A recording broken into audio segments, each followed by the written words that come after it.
ville ces dernières semaines à la Sonapi et au parc industriel de Caracol risque d'occasionner une perte de 2600 emplois dans le secteur. C'est ce qu'a fait savoir ce mercredi le directeur général de la Société nationale des parcs industriels.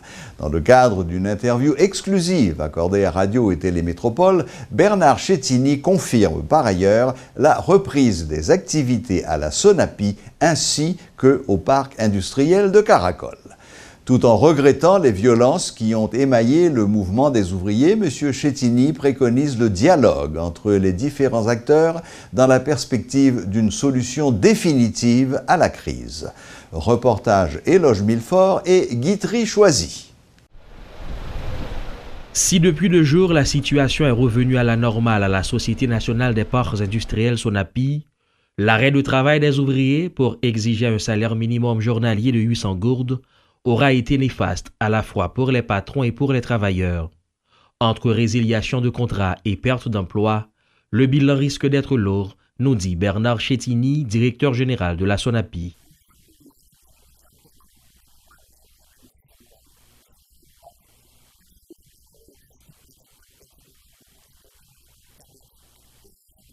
Le secteur du textile représente 90% des exportations du pays, soit près d'1 milliard de dollars américains, explique Bernard Chettini. Certes, les revendications des travailleurs sont justes, mais le numéro 1 de la Sonapi regrette que les ouvriers aient recouru à la violence dans le cadre de leur mouvement, ce qui a engendré de l'instabilité et rendu hypothétique des investissements, se désole Bernard Chettini.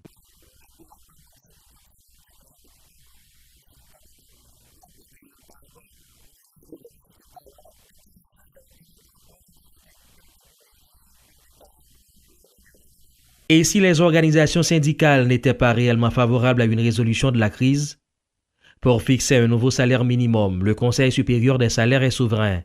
Fort de cela, le directeur général de la Société nationale des parcs industriels se questionne avec perplexité quant au temps pris par le secteur syndical pour désigner ses représentants au sein de cette structure. Le mandat de l'ancien Conseil étant arrivé à terme.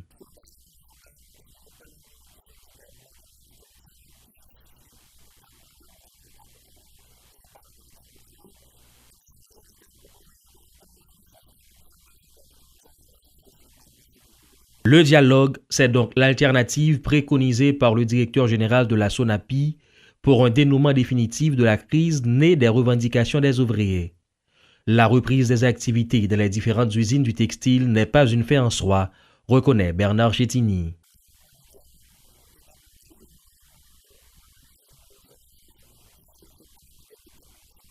Il y a environ 30 ans, à lui seul, le secteur de la sous-traitance représentait 200 000 emplois. Bien que le pays dispose des avantages qu'offrent les lois Hope, ce secteur est à présent réduit à 40 000 emplois.